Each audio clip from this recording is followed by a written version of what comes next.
नमस्कार दोस्तों, स्वागत है हमारे यूट्यूब चैनल एग्ज़ाम सिटी में। बात करेंगे एडेड जूनियर शिक्षक भर्ती के लेटेस्ट अपडेट को लेकर।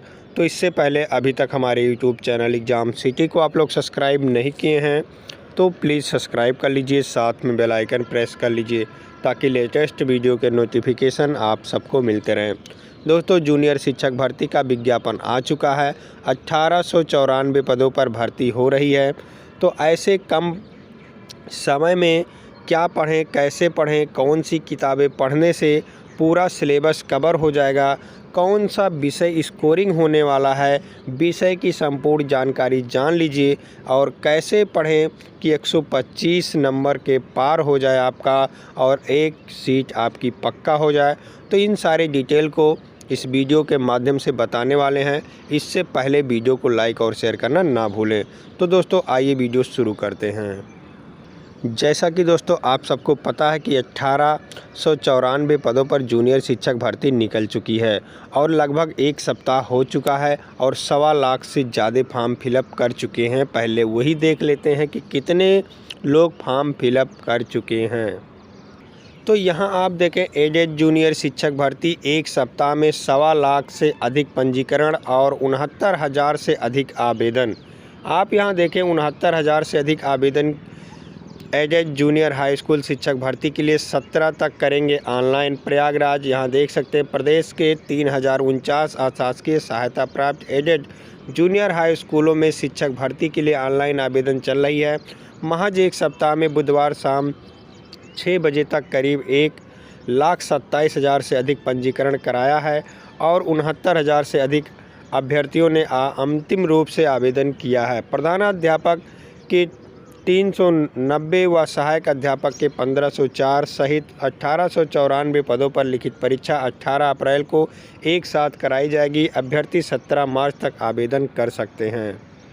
तो जो लोग भी अभी जूनियर शिक्षक भर्ती का आवेदन नहीं किए हैं तो आवेदन कर लीजिए। जैसा कि दोस्तों 18 अप्रैल को आपकी परीक्षा प्रस्तावित है, तो समय बहुत कम है। जो पढ़ना है वो सटीक पढ़ना है, सही ढंग से पढ़ना है।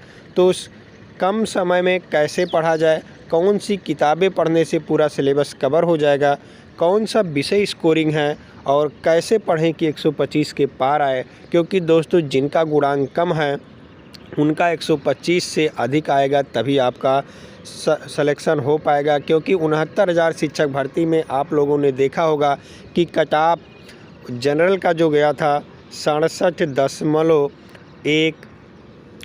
गया था, ओबीसी का जो गया था वो 66.73 गया था और एससी का 61.1 गया था। तो आप लोग समझ सकते हैं कि 69,000 शिक्षक भर्ती में 69,000 सीट होने पर इतना जब गुणांक गया था तो फिर इसके आगे कैसे आप जान सकते हैं कि 1894 पदों पर इतना कम गुणांक जाएगा। बहुत ज़्यादा गुणांक रहने वाला है, कट ऑफ बहुत ज़्यादा जाने वाला है।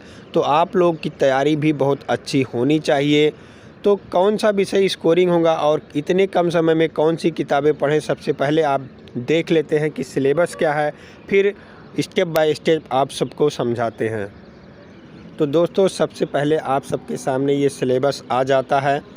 जूनियर हाई स्कूल प्रधानाध्यापक सहायक अध्यापक चयन परीक्षा वर्ष 2021 हेतु निर्धारित पाठ्यक्रम। सबसे पहले आपको ये जान लेना है कि पेपर का पैटर्न क्या होगा। दोस्तों 150 नंबर का आपका 150 प्रश्न आएगा, 150 नंबर होगा, जिसमें 50 प्रश्न जो आएंगे वो आपके सामान्य ज्ञान के रहेंगे। समसामयिक घटनाएं, तार्किक ज्ञान, ये सब चीज़ें सामान्य तौर पर आप सब जानते भी हैं और छोटी सी तैयारी कर लेंगे तो इसमें अच्छे स्कोर कर सकते हैं आप। इसमें सामान्य ज्ञान के आधार पर आप करंट अफेयर्स बहुत ज़रूरी है, राष्ट्रीय और अंतर्राष्ट्रीय महत्व की समसामयिक घटनाएं यानी करंट अफेयर्स लगभग एक साल की आप सबको पढ़ना होगा। और भारत का इतिहास एवं राष्ट्रीय आंदोलन, केवल इतिहास में यही सामान्य ज्ञान पढ़ना, भारत का इतिहास और राष्ट्रीय आंदोलन। भारत का भूगोल पढ़ लेना है, यानी भारत के विषय में आपको संपूर्ण जानकारी होनी चाहिए। भारतीय राष्ट्रीय एवं शासन, संविधान, राजनीतिक व्यवस्था, पंचायत राज, लोकनीति, आधिकारिक प्रकरण, फिर आर्थिक और सामाजिक विकास, सतत विकास, गरीबी, अंतर्विष्ट, जनसांख्यिकीय, सामाजिक क्षेत्र के इनोवेटिव आदि। पर्यावरण परिस्थिति संबंधी सामान्य विषय, जैव विविधता एवं जलवायु परिवर्तन, सामान्य विज्ञान आपको पढ़ना रहेगा, क्योंकि विज्ञान भी सामान्य ज्ञान का पार्ट है। विज्ञान में सामान्य विज्ञान आपको पढ़ना, ना कि हाई स्कूल इंटर तक का पढ़ना। कक्षा 8 तक का विज्ञान पढ़ लेंगे, वो भी SCERT का, तो पूरा सिलेबस आपका कवर हो जाएगा। वहीं आपको रीजनिंग भी पढ़ना है, वही सामान्य रीजनिंग है, क्लॉक कैलेंडर, एनालॉजी है और कोडिंग डिकोडिंग, यही सब है। आप बेसिक जानकारी है, तो ये सब आप बहुत अच्छे से तैयारी कर लीजिएगा तो बहुत अच्छा आ सकता। अब सामान्य ज्ञान पढ़ने के लिए आप सबको ये जो चीज़ें हैं, ये पूरी आप अगर जो कुछ ना पढ़ते हैं, केवल लूसेंट पढ़ लेते हैं, तो आपका काम हो जाएगा। क्योंकि जूनियर शिक्षक भर्ती में बहुत अंदर से प्रश्न नहीं पूछा जाएगा, एकदम सही सटीक प्रश्न पूछा जाएगा। तो आप अगर जो लूसेंट पढ़ लेते हैं तो इससे काम चल जाएगा। नहीं तो हर विषयवार आपको अधिक से गहन अध्ययन करना पड़ेगा और समय नहीं है। तो समय बचाने के लिए हम तो कहेंगे कि आप लूसेंट पढ़ लीजिए, उससे अच्छा कोई नहीं है, ये बहुत अच्छा है। और रीजनिंग आपको कैलेंडर और ये जो इतना दिया हुआ, इतना ही रीजनिंग पढ़ना है और इसके आगे कुछ नहीं पढ़ना है। मैथ इसमें नहीं पूछा जाएगा, तो ये सबसे अच्छी बात है आप सबके लिए। आगे अब देखते हैं क्या है। तो 50 नंबर का वो हो गया। उसके बाद आपका जो सिलेबस है, आप कई 100 नंबर का आएगा, आप देख सकते हैं यहाँ पर। तो जो 100 नंबर का आएगा, हिंदी आएगा, अंग्रेजी आएगा, संस्कृत आएगा, सामाजिक अध्ययन आएगा, गणित आएगा, विज्ञान आएगा। इतना आपको विषय चुनना है। तो हिंदी वालों के लिए सबसे आसान सब्जेक्ट यहाँ देख सकते हैं, हिंदी का बहुत आसान सब्जेक्ट है। हिंदी साहित्य एवं भाषा का इतिहास, व्याकरण, अपठित गद्यांश और पद्यांश, प्रमुख पुस्तकों, लेखकों, कवियों एवं सामान्य जानकारी और उनकी सामान्य रचनाएं। अब इनकी प्रमुख किताबें देख लेते हैं दोस्तों। तो दोस्तों सबसे इम्पॉर्टेंट इसमें व्याकरण है। व्याकरण से ज़्यादा प्रश्न पूछे जाते हैं। तो व्याकरण पढ़ने के लिए एक हिंदी की लूसेंट आती है, अगर जो वो पढ़ लेते हैं तो आपका पूरा काम हो जाएगा। और नहीं तो ये पूरा सिलेबस कवर करने वाला एक ही किताब है, उसको हम दिखा दे रहे हैं आप सबको, उसको भी पढ़ लेने से काम बन जाएगा। बहुत ही अच्छा किताब है, आप देख सकते हैं, दिखा दे रहे हैं आप सबको। दोस्तों ये किताब है आधुनिक हिंदी व्याकरण और रचना, डॉक्टर वासुदेव नंदन प्रसाद की ये किताब है। अब इसकी विषय सूची देख लेते हैं। आपका पूरा सिलेबस दिया हुआ है, उसके अनुसार यहाँ आप देख सकते हैं विषय सूची में पूरा। सबसे पहले आपका व्याकरण खंड दिया हुआ है, हिंदी भाषा, ध्वनि, यहाँ देख सकते हैं हिंदी वर्णमाला, वर्तनी, विराम चिन्ह।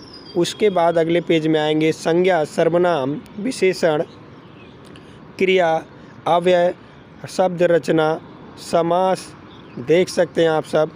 तो यहाँ आप देख सकते हैं हिंदी की रचना, अर्थ, भावार्थ, व्याख्या।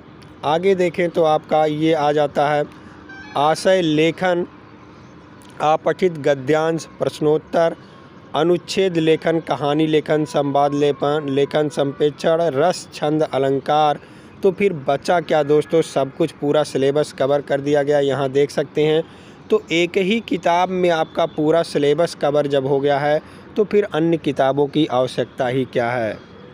तो ये है, एक बार फिर से देख सकते हैं, आधुनिक हिंदी व्याकरण और रचना, डॉक्टर वासुदेव नंद प्रसाद की। या तो ये पढ़ लीजिए, या तो लूसेंट की एक हिंदी की किताब आती है पतली सी, वो ले लेंगे, तो उससे भी पूरा सिलेबस कवर हो जाएगा व्याकरण। तो दोस्तों आप यहाँ देख सकते हैं, ये हिंदी का जो हमने दिखाया उसमें पूरा सिलेबस, उस किताब में पूरा सिलेबस आपका मिल रहा है। तो हिंदी वालों के लिए बहुत अच्छा स्कोरिंग है, केवल एक किताब पढ़ लेने से आपका 100 नंबर फिक्स हो जाएगा। तो स्कोरिंग सबसे अच्छा विषय है, सबसे अच्छा काम कर सकते हैं तो हिंदी वाले कर सकते हैं। हिंदी वालों के लिए बहुत अच्छी खबर है, हिंदी वाला विषय सबसे स्कोरिंग रहने वाला है। वहीं इंग्लिश की बात करें तो यहाँ देख सकते हैं इंग्लिश का भी सिलेबस हिंदी की तरह ही है, छोटा सा ग्रामर पढ़ लेना है, हिस्ट्री पढ़ लेना है, अनसीन पैसेज और लेखक का नाम पढ़ लेना है और वर्क। तो यही सब हिंदी में भी है, वही सब अंग्रेजी में भी है, केवल वो अंग्रेजी में दे दिया है बस, और कुछ नहीं। बात करें संस्कृत की, तो संस्कृत में भी आपकी देख सकते हैं सिलेबस, संस्कृत भाषा, साहित्य, इतिहास की जानकारी, व्याकरण, आपचित, गद्यांश, पद्यांश, प्रमुख लेखकों, कवियों एवं सामान्य परिचय एवं उनकी कृतियाँ। तो आप लोग बहुत अच्छे से तैयारी करेंगे तो संस्कृत में भी वही चीज़ है जो हिंदी में है, तो पढ़ के अच्छे नंबर ला सकते हैं। अब बात आती है सामाजिक अध्ययन की।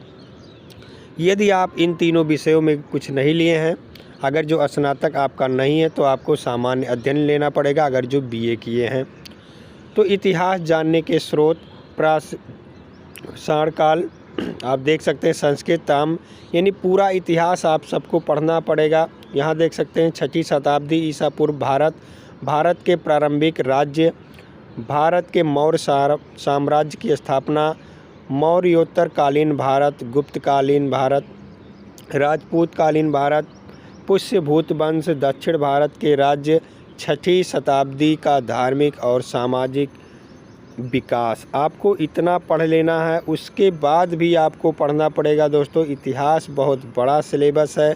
यहाँ आप देखें तो इस्लाम धर्म में भारत में आगमन, इस्लाम धर्म का, दिल्ली सल्तनत आपको पढ़ना, विस्तार, विघटन, मुग़ल साम्राज्य, संस्कृत पतन, पूरा आप सिलेबस मतलब देख सकते हैं। तो आपको इतिहास का सिलेबस पढ़ने के लिए दोस्तों ये बहुत अच्छी किताब है। घटना चक्र की आती है, पूर्वावलोकन नाम करके है।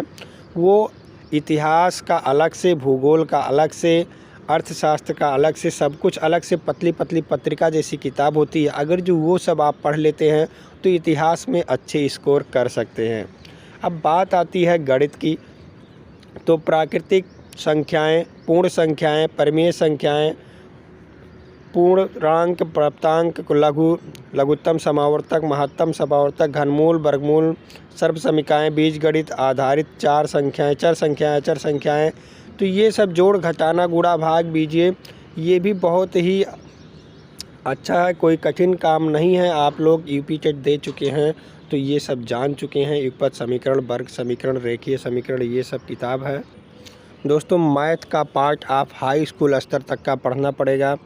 समांतर रेखाएं, चतुर्भुज की रचनाएं, त्रिभुज, वृत्त, चक्रीय चतुर्भुज, वृत्त की स्पर्श रेखाएं, अनुपात, समानुपात, प्रतिशतता, लाभ, हानि, साधारण ब्याज, चक्रवृद्धि ब्याज, सांख्यिकी आंकड़ों की वर्गीकरण देख सकते हैं, माध्य, माध्यिका, बहुलक, बारंबारता, जंज, पाई चार्ट, वर्गित आंकड़ों का चित्र, संभावना, प्रायिकता, ग्राफ, जंज आरेख, मिश्रित जंज आरेख, कार्तीय तल, क्षेत्रमिति, मेंसुरेशन, घातांक, त्रिकोणमिति। तो ये कक्षा 10 तक का सिलेबस आप सब मैथ पढ़ लेते हैं तो आप सबका काम चल जाएगा। नहीं तो सामान्य केवल मैथ का एक किताब आता, वो बहुत मोटा होता, उसके आप पढ़ने में काफ़ी दिक्कत हो जाएगा। केवल मैथ कक्षा 10 तक का पढ़ लेंगे, आपको कक्षा 10 का मैथ, 9 का मैथ और 8-7 का मैथ किताब देख लेना, SCRT काम आपका हो जाएगा। बात करें विज्ञान का, तो दैनिक जीवन में विज्ञान, महत्वपूर्ण खोज, महत्व, मानव विज्ञान, विज्ञान में प्रौद्योगिकी, रेशों से वस्त्रों का प्रक्रिया देख सकते हैं, सजीव, निर्जीव, जीव विज्ञान, वनस्पति के आधार पर वर्गीकरण, जंतुओं का वर्गीकरण, जीवों के अनुकूलन, जंतुओं, पौधे, परिवर्तन, जंतु की संरचना, कार्य, सूक्ष्म जीव, उनकी वर्गीकरण, कोशिकाओं के अंतर्गत। तो ये सब दोस्तों किशोरावस्था, विकलांगता, भोजन, स्वास्थ्य, पूरा जीव विज्ञान, आपको कुछ कहीं से जाना नहीं। SCRT का किताब कक्षा 6-7 आज का आपको पढ़ लेना है और बहुत पढ़ना है। तो आइए नीचे जो विद्युत प्रकाश दिया है ये कक्षा 10 का पढ़ लेंगे तो आपका काम हो जाएगा। जो आपका यहाँ दिया है मापन, विद्युत धारा, चुंबकत्व, गति, बल, मापन जो है कक्षा 9 में है, विद्युत धारा कक्षा 10 में है, चुंबकत्व कक्षा 10 में है, गति एवं बल कक्षा 9 में है। तो ये आप कक्षा 9-10 की विज्ञान की किताब पढ़ लेते हैं। SCRT का पढ़ना तो बहुत अच्छा रहेगा। वहीं ओजोन परत, हरित गृह, ये सब कुछ मिल जाएगा आप सबको। तो कक्षा 10 स्तर तक का आप सबको किताब पढ़ लेना है, आपका साइंस का भी पार्ट कवर हो जाएगा। तो दोस्तों सबसे अच्छी बात ये है कि हिंदी विषय वालों का स्कोर सबसे अच्छा रहेगा। आप सबको बता दें क्यों अच्छा रहेगा। अब दोस्तों, स्नातक स्तर पर जो जीव विज्ञान लिए हैं वो मैथ उतना क्या जानते हैं, मैथ जानते नहीं हैं, तो वो मैथ नहीं जानते हैं उनके लिए मैथ और विज्ञान का एक ही पेपर में आएगा, यानी 100 प्रश्न आएगा, तो इसमें हो सकता है 50 प्रश्न विज्ञान का, 50 प्रश्न मैथ का। तो मैथ वाले जो होंगे वो जीव विज्ञान नहीं कर पाएंगे और जीव विज्ञान वाले जो होंगे वो मैथ का प्रश्न नहीं कर पाएंगे, तो उनके लिए थोड़ी सी दिक्कत है। बाकी सामान्य अध्ययन वाले स्कोरिंग करेंगे, अच्छा स्कोर हो सकता है। और सबसे अच्छा स्कोर हिंदी वालों के लिए है, हिंदी के लिए ये बहुत अच्छी चांस है। और दोस्तों, जो जैसा बताया गया सही सटीक ढंग से आप पढ़ते हैं तो आपकी तैयारी बहुत अच्छी होगी और आप 125 नंबर से ऊपर ला सकते हैं। आप सबको बता दें कि कट ऑफ के बारे में थोड़ा सा, क्योंकि 69,000 शिक्षक भर्ती में कट ऑफ कम गया था, लेकिन इसमें कट ऑफ काफ़ी ज़्यादा जाने वाला है। आप सब कड़ी मेहनत करें ताकि कट ऑफ आपका हाई जाए, 120-125 नंबर लाएं, क्योंकि जो बीएड करके आया है उसका गुणांक काफ़ी कम होता है। दोस्तों, कैसे गुणांक बनेगा, कैसे क्या होगा, कितना कट ऑफ एक्सपेक्टेड जा सकता है, हम एक अलग से वीडियो बनाएंगे, उसमें सब कुछ विस्तार से बताएंगे, क्योंकि वीडियो बहुत बड़ा हो रहा है। अब ज़्यादा जानकारी देना ठीक नहीं है, तो दूसरे वीडियो के माध्यम से हम वीडियो बनाएंगे, उसमें क्या एक्सपेक्टेड कट ऑफ होगा, कैसे गुणांक निकाला जाएगा, सब कुछ बताने वाले हैं। तो ज़्यादा जानकारी के लिए हमारे टेलीग्राम चैनल से जुड़ सकते हैं, लिंक आपको वीडियो के डिस्क्रिप्शन में मिल जाएगा।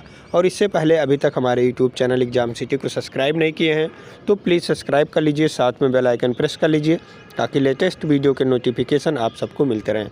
बहुत बहुत धन्यवाद वीडियो देखने के लिए।